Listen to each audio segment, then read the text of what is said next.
আমার এক কথা, আমি আখিরাতের ফেরিওয়ালা, আমি এক ফেরিওয়ালা। আল্লাহর কসম, দুয়ারে দুয়ারে কবর কথা মনে করাই, আখিরাত মনে করাই, আখিরাত মনে করাই, মনে করাইতে আসছি বাজান। ভুলে গেছেন আল্লাহকে, ভুলে গেছেন আখিরাতকে।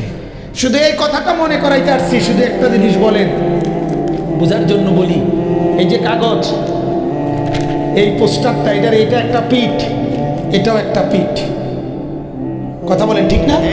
দুইটা পিঠ কিনা বলেন না?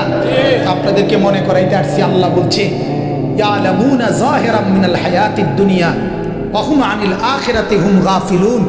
আল্লাহ বলে, বান্দা, মাটির উপরের যেই পিঠ, মাটির উপরের যেই ঘর, মাটির উপরের যে অংশ, এটা তো খুব সাজাইলা, এটা তো খুব বুঝলা, এই পিঠটা তো দারুণভাবে লেখা ডিজাইন করে অনেক কিছু দিয়ে সাজাইলা, এই পিঠটা তো একদম খালি।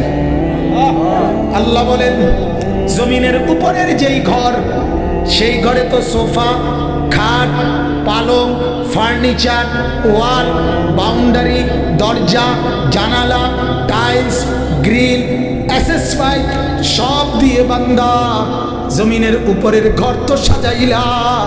আল্লাহ বলেন, বান্দা, তুমি কি জানো না বান্দা, জমিনের নিচে তোমার আরেকটা ঘর আছে, ওই ঘরের নাম কবর। সেইটা কেন এমন খালি রেখে দিলা? এ ঘর তো খুব সাজাইলা, এ ঘর কেন খালি রেখে দিলা বান্দা? এই পিঠে কেন কিছু নাই?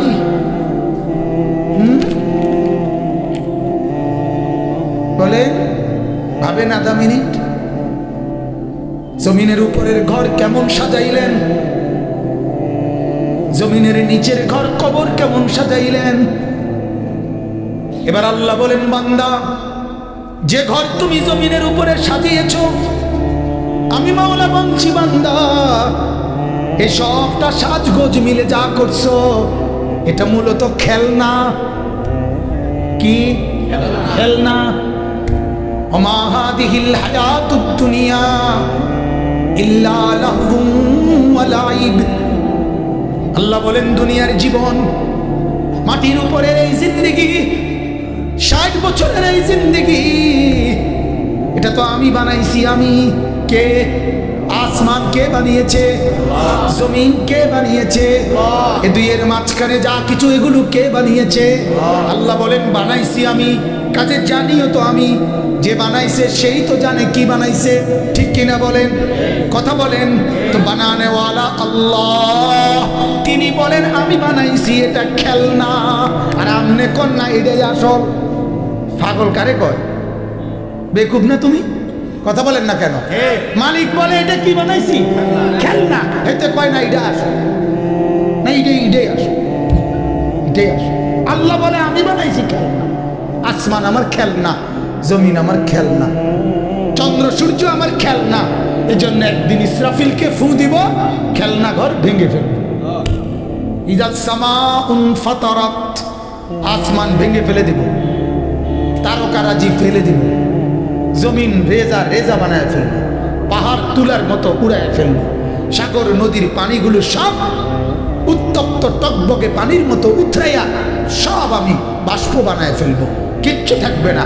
খেলনা যে আগের দিনের বুজুর্গরা কায়দা কায়দা বলতেন, ছোট্ট বাচ্চা, আমরাও তো ছোটবেলায় অল্প কদ্দুর মাটিতে ঘর বানাইতাম, ছোট ছোট ঘর। এরপরে জামাই বউর বিয়ে দিতাম, এরপরে দেয়া রান্না বান্না হইতো, হ্যাঁ, তারপরে দেয়া কচুর ডান্ডা কাইটা তো গোস্ত, এরপরে যে সুরকি, ইটের সুরকি দিয়ে দিয়া তরি তরকারি বানাইতাম। এরম বানাইয়া ঘর বানাইছি, বিয়েও দিছি, মেহমানদারিও চলতে আছে।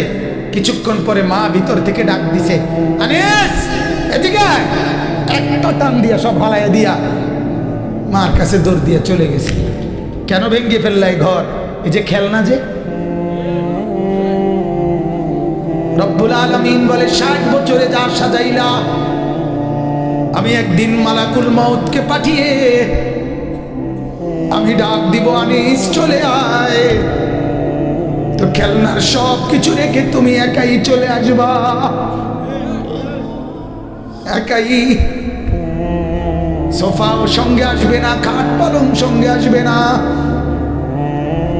অতএব বন্ধু, যার কলিজার ভিতরে বুঝ আছে, যার দিলে বিবেক আছে, আল্লাহর নবীর এই হাদিস মামুন সাহেব বলছিলেন, এটা যদি ঠিক থাকে সব ঠিক আছে, এটা যার নষ্ট হয়ে যায় সব নষ্ট হয়ে যায়। কলিজা যার বেঁচে আছে সেই কেবল বেঁচে আছে, কলিজা যার বেঁচে নাই সে তো মূলত বেঁচে নাই। ইজা সালাহাত সালাহাল জাসাদু কুল্লুহ। অতএব একটু ভাবেন, কি সাজাইলেন? সাজাইলেন কি? খালি রাখলেন কি? খেলনা সাজাইলেন, আসলটাকে খালি রেখে দিলেন। ইন্নাদ দারাল আখিরাতা লাহিয়াল হায়াওয়ান। আল্লাহ বলেন আখিরাতের ঘর, জান্নাতের ঘর, ওইটাই জীবন, ওইটাই কি আসল। এটা খেলনা, এটা কি? গত 2 দিন আগে আমার এক ছোট ছেলে 5 বছরের, ওই আমার 2টা প্রাইভেট কার আনতে বলছিল, কিনতে। আমি 2টা প্রাইভেট কার কিনছি, আমার গাড়িটার মধ্যে করে নিয়ে গেছি। 2টা প্রাইভেট কার, একটা পলিথিনে লইছি 120 টাকা দিয়া, নিয়ে হেতেরে দিছি। কত কি? কথা বলেন না, বলেন তো কি? খেলনা। এগুলো কি? 140 টাকা দিয়া একটা বেকু কিনছি, বেকু, বেকু মাটি কাটা যে বেকু কিনে হেরে দিছি। কি এটা? খেলনা। ঠিক এমন আল্লাহ বলে, বান্দা 10 তলা বিল্ডিং বানাইছে, না না খেলনা, খেলনা। এক সেট সোফা, খেলনা, খেলনা নাই। আসল আসল কোথায়? আসল কি বানাইলে সেটা বলো। বলে গেল আসলকে, পড়ে রইলা খেলনার ভিতরে। আহ বাপরে, বাবার ফিকির এটা, জিভুতের লেগিয়া ঘর দুয়ার, দাদারও ফিকির নায়নাথপুরের লেগিয়া ঘর দুয়ার। আমরা থাকতে থাকতে যদি ঘর দুয়ারটা শেষ করে দিতাম, মূল্য আর দুঃখ ছিল না। না, ফুটাইতে টেলিভিশন চাইতে আরাম হইতো, মোবাইল চালাইতে সুবিধা, ঘরে বইয়া মানুষের ঘরে আর যাওয়া লাগতো না। একজন ইমানদারের ভাবনা এটা হতে পারে না বাজার। ইমানদারের ভাবনা হবে, সবগুলো ছেলে যদি নামাজি হতো, ছেলের বউগুলো পর্দানশীল হইতো, মেয়েগুলো যদি দিনদার হইতো, নাতি নাতনি যদি কোরআন পড়তে পারতো, আল্লাহর কসম তাইলেই বলতে পারতেন আর আমার কোনো চিন্তা নাই, এখন আর মরলেও কোনো টেনশন নেই। কিন্তু যে ঘরে রঙিন টেলিভিশন আছে, যে ঘরে কেউ নামাজ পড়ে না, যে ঘরের আয় রোজগার হারাম হালাল না, আপনার কাছে অনুরোধ চাচা, আল্লাহর ওয়াস্তে আপনি কবরে যাইয়েন না, কষ্ট পাইবেন। বিড়ি মুখে কবরে যাইয়েন না, টেলিভিশন চালা অবস্থায় ঘরে রাইখা কবরে যাইয়েন না বাজার। অনুরোধ আমার, কবরে যাইয়েন না, কবরে যাইয়েন না। ওই কবর আপনারে কষ্ট দিবে, ওই কবর আপনারে বড় কষ্ট দিবে।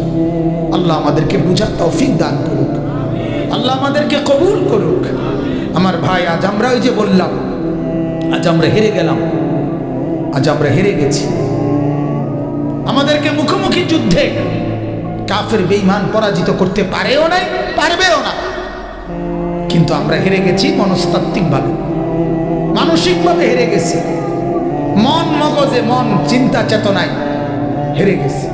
আজ অবৈধ টাকা, অবৈধ রোজগার, এটাকেই আমরা জীবনের চাওয়া পাওয়া বানায় ফেলছি। সুদের টাকা, ঘুষের টাকা, কিস্তির টাকা, লোনের টাকা, পত্তনের টাকা, এটাকে জিন্দিগি বানায় ফেলছি।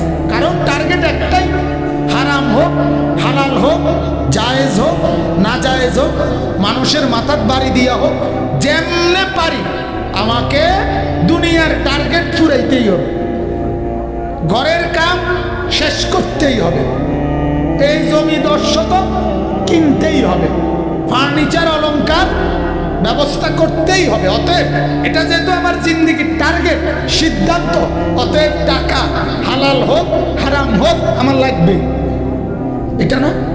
কথা বলেন না কেন? তাহলে আমরা জিন্দিগির টার্গেট বানাইছি কি? দুনিয়া। কি বলেন না?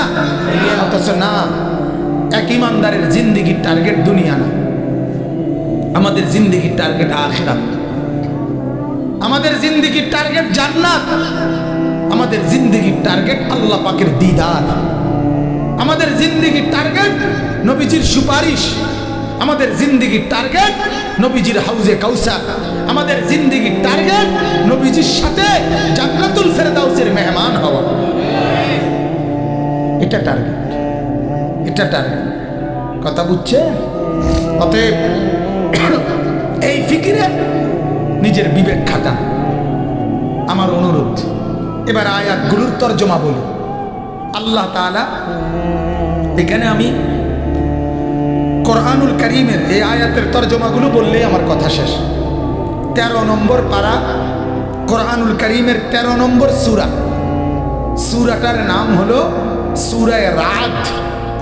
এই সূরার 19, 20, 21, 22, 23, 24 কয়টা হলো? 19, 20, 21, 22, 23, 24, 6টা আয়াত আমি তেলাওয়াত করছি। লম্বা তাফসির করব না, অল্প কথা, শুধু বুঝানো অল্প একটু। আমি শুরুতেই বললাম আমি আসছি বিবেক জাগাইতে। কি জাগাইতে বলেন? কলিজা, কলিজা জাগাইতে আসছি, বিবেক জাগাইতে আসছি। কারোর সাথে কারো দ্বন্দ্ব, কারোর সাথে কারো ঝগড়া, কারোর সাথে কারো বিভেদ, এটা তৈরি করতে না, আল্লাহর কসম, এই জন্য না। সবাই মিলে ফিকির করি, চলেন সবাই মিলে যেন হয় জান্নাতে। ঠিকই না বলেন না? টার্গেট ঢাকা পৌঁছা, টার্গেট কই পৌঁছা? ঢাকা পৌঁছা। এবার রওনা দেন, যে জেন দিয়া পারেন। কথা থাকলো ঢাকা একত্র হন। ঠিকই না বলেন না? কেউ যান, চলেন ব্রাহ্মণবাড়িয়া হইয়া, বিশ্বরোড হইয়া, নরসিংদী দিয়া, কেউ এখান দিয়া ফেরি দিয়া 2500 হইয়া, কেউ গরিপুর দিয়া, আপনার কাশপুর এদিক দিয়া। কথা রইল ঢাকা গিয়ে একত্র। ঠিকই না বলেন না? কাজে কথা হইল জান্নাতে গিয়ে একত্র হব। ঠিক আছে না ইনশাআল্লাহ? এজন্য এ কথার উপরে সিদ্ধান্ত নেব, জান্নাতে একত্র হব। আপনি উনার লক ধইরা ঠিক আছে, আপনি উনার লক ধইরা ঠিক আছে, আপনি উনার লক ধইরা ঠিক আছে, আপনি আমার লক ধইরা ঠিক আছে।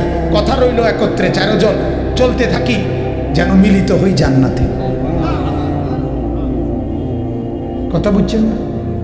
এটা হলো টার্গেট, এটা হলো উচিত, এটা হলো ইনসাফ। কাউকে ফেলে না দেওয়া। ইমানদার তাকে বলে যার কলিজা এটা, যে আটলান্টিক মহাসাগরের ওই পারেও যদি কোনো মানুষ থেকে যায়, সে যেন আমার আল্লাহকে পেয়ে যায়, সেও যেন আখিরাত পায়।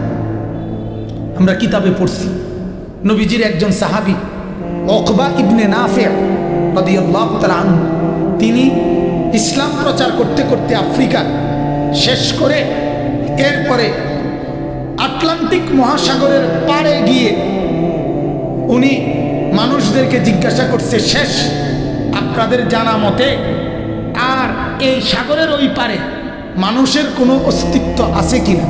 কসম, এটা কিতাবের কথা। মানুষের অস্তিত্ব আছে কিনা?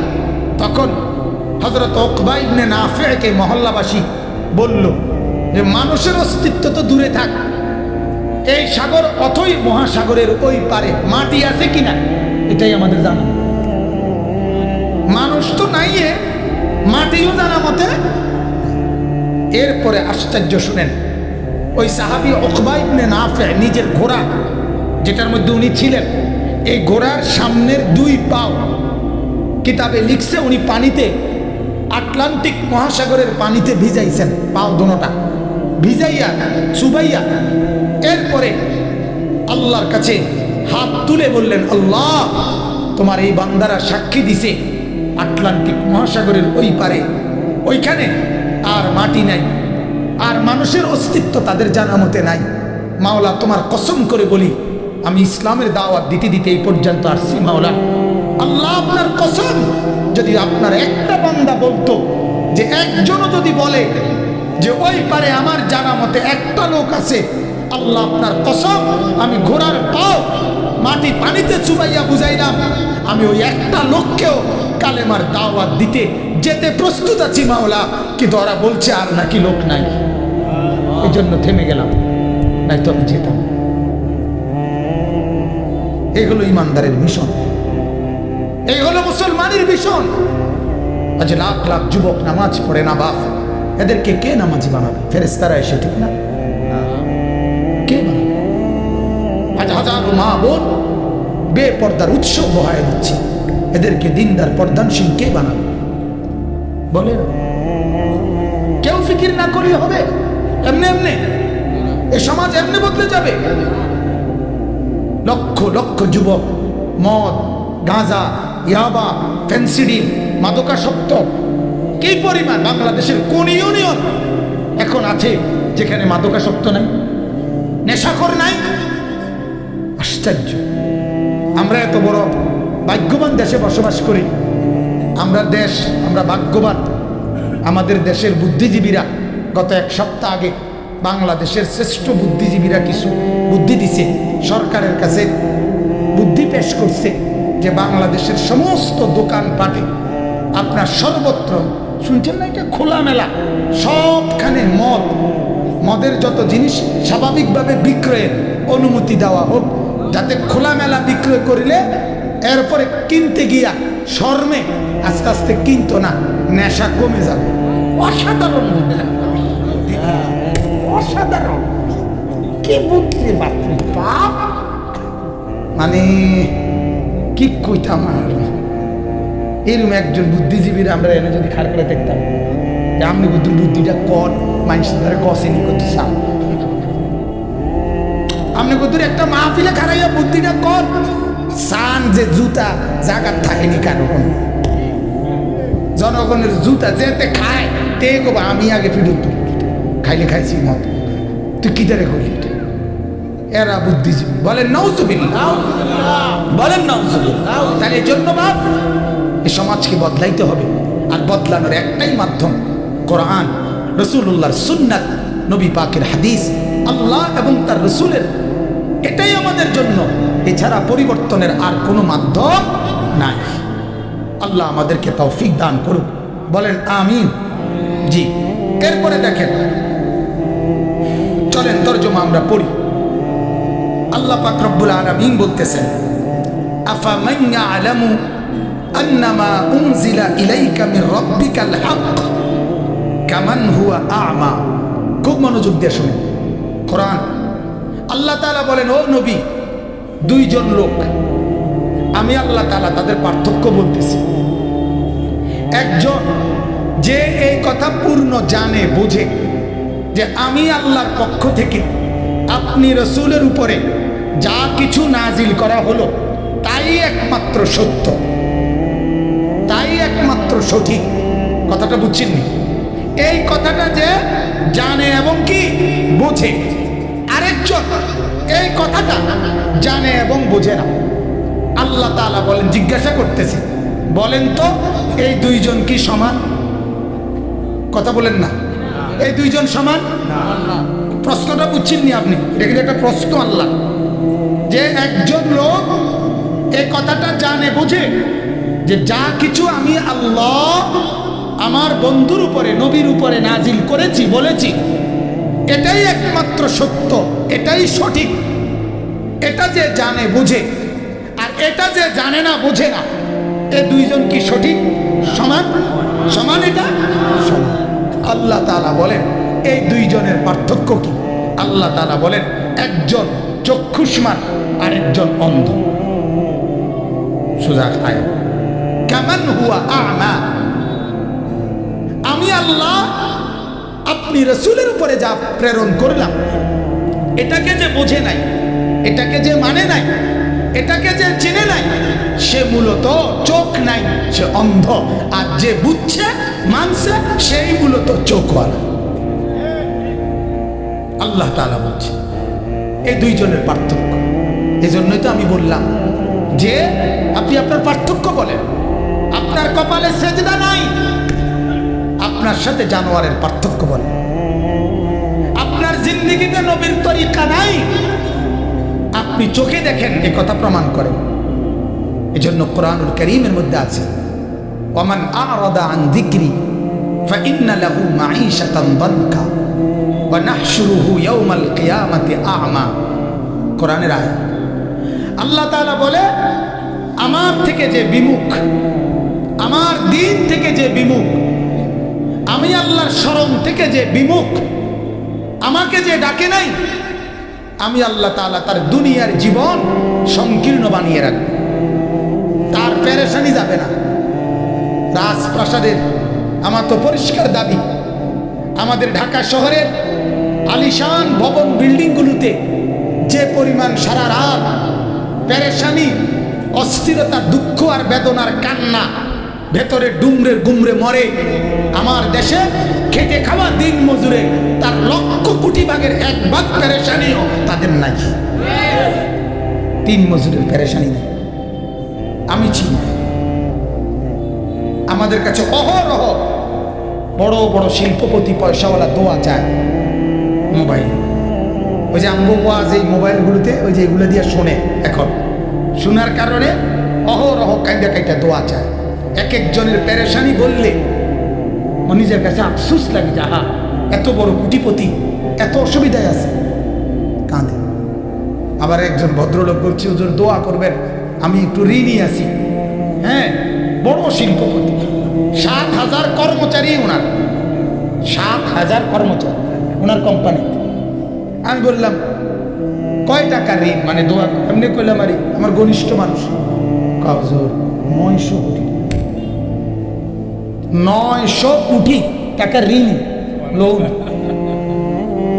আমি তখন বললাম, ভাই রসিকতা করে বললাম যে আমার পক্ষে 900 কোটি টাকার দোয়া, যা আমার মতো হুজুর, এটা হুজুরও লাগবে হয়ে যাতে, এটা আমার মতো 1.5 বিঘা হুজুর দিয়া আমি সর্বোচ্চ নাহলে 20-50 হাজার টাকার দোয়া করতে পারি আমার শরীরের হারে।